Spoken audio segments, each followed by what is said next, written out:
आज की इस वीडियो में हम जानेंगे कि सनातन धर्म क्या है। आखिर सनातन धर्म का क्या मतलब होता है। इस वीडियो को अंत तक जरूर देखें, तभी आप सनातन धर्म के बारे में अच्छे से जान पाएंगे।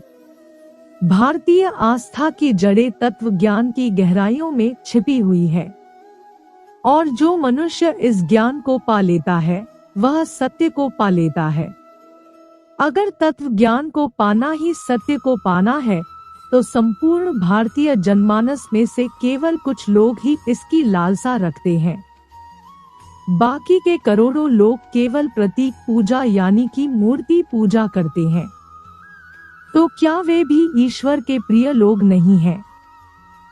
अज्ञानता में रहना ही जीवन का दुख है, और अज्ञानता में रहकर मरना ही नरक है। इस तर्क के अनुसार तो भारतीय जनमानस नित्य प्रतिदिन अज्ञानता में जीते हैं और अज्ञानता में ही मरते हैं। पुनर्जन्म के क्रम के अनुसार हर एक मनुष्य को ज्ञान प्राप्ति का मौका मिलता है, या यूं कहें उनका ज्ञान प्राप्ति के चरण में हमेशा विकास होता है।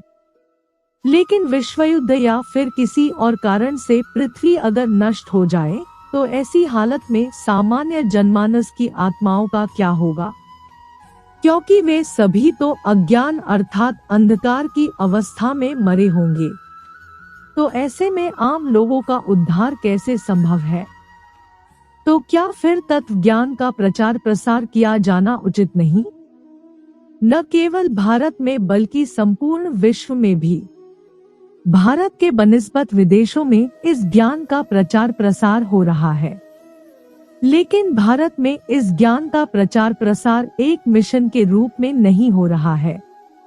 मूर्ति पूजा, कर्मकांड व झूठी परंपराओं से दुखी होकर भारत के निम्न वर्ण के लोग अत्यधिक संख्या में अपना धर्म परिवर्तन कर रहे हैं, क्योंकि वे जानते हैं कि ये सब असत्य है, जो उन्हें न तो एक सम्मानीय जीवन ही दे सकते हैं और न ही मुक्ति अर्थात मोक्ष। ऊंची जाति के लोगों को न तो मुक्ति की ही लालसा होती है और न ही इन झूठी परंपराओं व कर्मकांडों से ऐतराज ही, क्योंकि वे एक सम्मानीय जीवन जी रहे होते हैं और ज्यादातर भौतिक रूप से सुखी भी होते हैं। तो आइए जानते हैं सनातन धर्म का वास्तविक अर्थ, जो वर्तमान हिंदू धर्म से बिल्कुल अलग है। भारतीयों को यह बताना बहुत जरूरी है कि भारतीय धर्म दो हिस्सों में बंटा हुआ है, जिसे वेद और वेदांत धर्म कहते हैं। वेदों में संपूर्ण कर्मकांड निहित है, जबकि वेदांत में केवल आत्मज्ञान।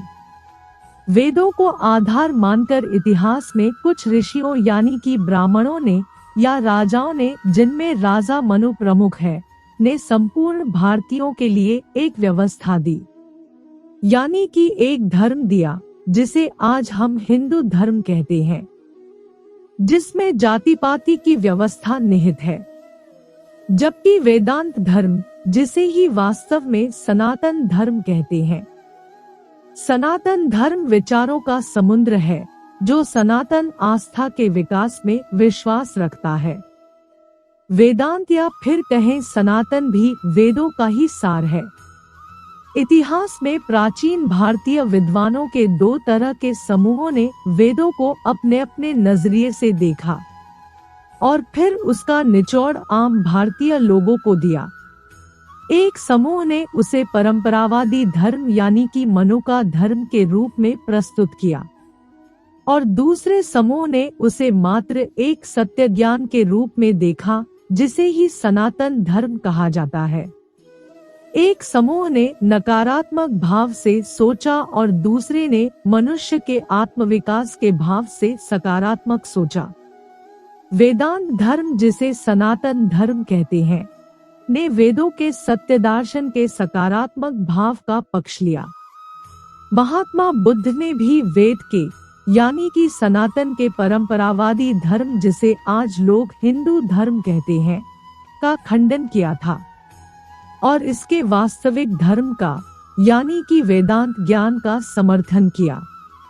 पर बड़े ही अफसोस के साथ कहना पड़ रहा है कि हजारों वर्षों से अभी तक केवल सनातन के परंपरावादी धर्म, जिसे मनुवादी हिंदू धर्म कहते हैं, का ही प्रचार प्रसार हुआ है।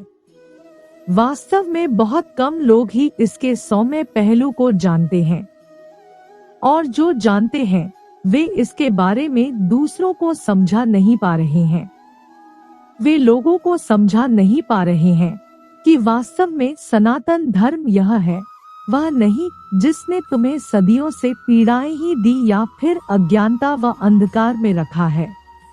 अगर सनातन धर्म को, जो कि वास्तव में सारी मनुष्य जाति का मानव धर्म है, उसे बचाना है, तो इसके लिए यह परमावश्यक है कि इसका व्यापक स्तर पर प्रचार प्रसार एक मिशनरी स्तर पर होना चाहिए। इसके प्रचार प्रसार की आवश्यकता इसलिए भी है क्योंकि हजारों वर्षों से ब्राह्मणों के द्वारा सत्य को, इस सनातन सत्य को आम लोगों से छुपा कर रखा गया। सनातन आस्था को बचाने के संदर्भ में हमें भी क्रिश्चियंस की भांति रणनीति चलनी चाहिए। अब अगर सनातन धर्म क्या है यह समझ आ गया हो तो आइए रणनीति बनाएं। क्रिश्चियंस के अलग अलग मिनिस्ट्रीज हैं, जो अलग अलग केंद्रों में रहकर फील्ड वर्करों यानी कि धर्म प्रचारकों की नियुक्ति कर प्रचार प्रसार करते हैं। हालांकि इन फील्ड वर्करों को आस्था के नाम पर गुमराह करके, उनकी भावनाओं के साथ खेलकर उन्हें बहुत कम मानदेय दिया जाता है, जिसे गिफ्ट कहा जाता है, न कि सैलरी। फिर भी ये धर्म प्रचारक बड़े ही श्रद्धा के साथ अपना काम करते हैं, क्योंकि इनके जीवन की सभी जरूरतों को धीरे धीरे अलग अलग भेंट के तरीकों से पूरा किया जाता है। उच्च स्तर पर बैठे यानी कि इनके मिनिस्ट्रियल सेंटर में बैठे इनके प्रमुख लोग भी श्रद्धा से काम करते हैं और श्रद्धा से ही बखूब बटोरते रहते हैं। तो क्यों न सनातन आस्था रखने वाले हम लोग भी इसी प्रकार केवल सनातन धर्म का प्रचार प्रसार करें, न कि वैदिक मनुवादी हिंदू धर्म का, जो कि वेदों का सार है, जैसे उपनिषद व गीता आदि। यह काम अखाड़ों में बैठकर या फिर कहीं पंडाल लगाकर प्रवचन देने मात्र से नहीं हो सकता है, बल्कि ग्राउंड स्तर पर फील्ड वर्करों यानी कि प्रचारकों की नियुक्ति करके ही संभव हो सकता है, जिसके लिए शक्तिशाली मिनिस्ट्रीज अर्थात संस्थाओं व संगठनों की स्थापनाएं करना आवश्यक है।